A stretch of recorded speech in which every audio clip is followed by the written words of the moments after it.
By Karl Deeter and Sarah McCabe. Thank you both very much indeed for coming into us this morning. We might start with the mother and baby homes. It was quite extraordinary listening to that woman's account, really, of her own experience there, Sarah. A lot of coverage in the papers today of Archbishop Dermot Martin's call for an inquiry. Yes, absolutely. Virtually all of the papers touch upon it and develop the story in some way. And there's an interesting article on page 2 of the Irish Times and that moves us along a bit on the vaccine story. So this is kind of running alongside. And this came from research by a UCC historian, Michael Dwyer. So he found that something like 2,000 children in these state-run and church-run institutions were subjected to vaccine trials by a company that was the predecessor of GlaxoSmithKline. And what we're told in this story in the Irish Times is that this is essentially nothing new. The authorities have known about this. Primetime have done that. Katie Hannon covered that extensively. You know, we have known that story for a long time. And they're saying now that it was a High Court stay that stopped this being investigated a decade ago. So questions are, you know, this has been left for a decade and we don't know why. More questions asked. And all of the papers, the Irish Independent, the Irish Times in particular, go into detail on Dermot Martin's comments, and it's looking very likely, as he requested, that all of the mother and baby homes will be included in the investigation, not just Hume or anyone in particular. Yeah, it's interesting, Karl Deeter, you've been looking at a story there in the Irish Independent, which in some ways links, because many commentators are saying at the moment, look, this isn't just in the past. We are still, you know, not treating children of the poor as well as we treat other children in our society. And this is talking about child benefit, a universal benefit. Yeah. And really, it's poor children who need it most, some would say. Oh, well, I don't think that's an argument that needs any backing up. It's quite rhetorical. Fionnán Sheahan covers it in the Indo today on the front page. There's a Millward Brown poll that says everyone is in favour of cutting child benefit for people who are well off. I think that it's important to look at this from the perspective of it being victimless austerity by and large, but that when you describe people as being well off, that you actually look under that, because any house can face financial pressure depending on how much debts they have. So maybe instead of giving people cash transfers, we should just end that whole system except for people who are out of work, and instead give people tax credits, and that would actually help the less well-off more than the more well-off. Like, there's other ways to do this. Why would that help the less well-off more than, because if everybody was getting the same tax credits? Because you move on to a higher rate of tax after €35,000 roughly.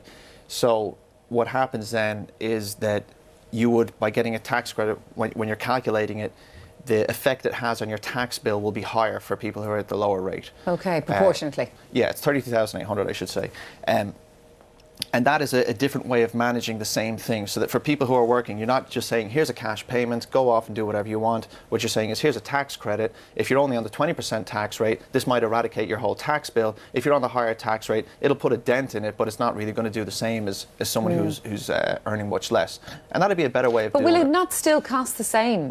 You know, I mean, if you're earning 100,000, you get the same tax break on the first 20 grand of your income as somebody who's only earning 20. Will it not still have the same net cost?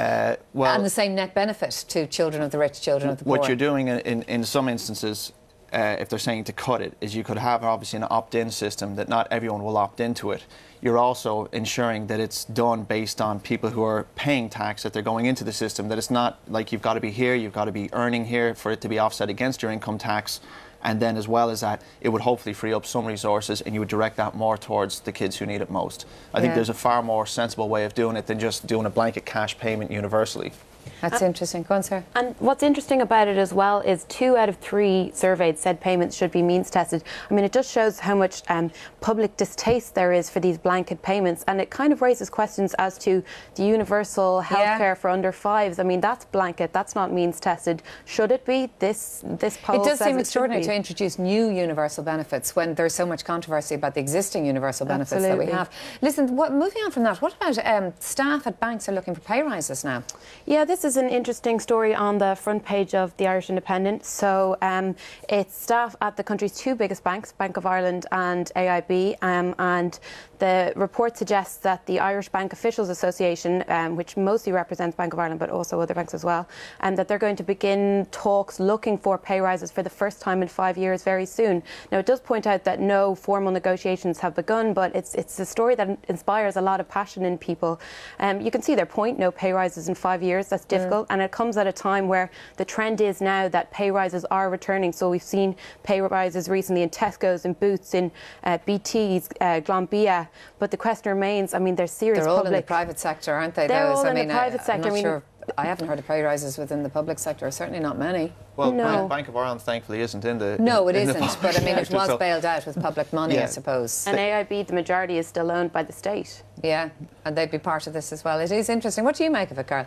I kind of have mixed feelings on it. If people are showing higher productivity, if they're working more hours, if they're doing things that warrant a raise, I'm always in favour of pay rises for people who work harder and work more. But this idea of blanket pay rises for everyone, to me, it sounds like Labour price fixing and trying to get this big boost by coming in with enough people behind you to make that threat. I think that in the case of banks, by and large, a lot of the people who are still in them, because the banks have shrunk hugely, they may warrant a pay rise. In the case of AIB, like Bank of Ireland are looking for, AIB already did one that was based on a productivity bonus. So it's not to say that they've only had, this stagnant income. It's just not the case. You'd have to think that this is the beginning of everybody looking for pay rises. I mean, with the way that we're speaking about the economy now, economy has changed somewhat. Would you imagine that, demands for pay rises are going to be coming fast and heavy from here on in? Yes, I think it's firmly back on the agenda, particularly obviously for the private sector. And another interesting point to make about this story is these are bank workers at the lowest, end of the chain, and the story points out that the majority make under 45,000. But it also raises the question as to whether the banks will go back to the Department of Finance and ask them to get rid of this cap on the highest salaries. So since 2010, there's been a cap on salaries over 500,000 at the banks for contracts signed after that period, and they went back to the banks, AIB did in January, and asked for this to be removed, and there was a huge fuss, and Michael Noonan slapped it down. So it'll be interesting to see what happens there. It'll be very interesting. Listen, we're going to have to leave it there, I'm afraid, this morning. But look, thank you both very much indeed for coming into us. And now it is time for the sports news with Justin Tracy. Justin. Keelin, thank you. Good morning. Good morning, everyone.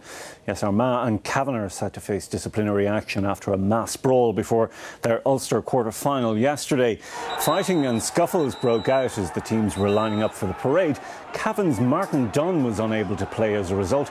The referee took no action at the time.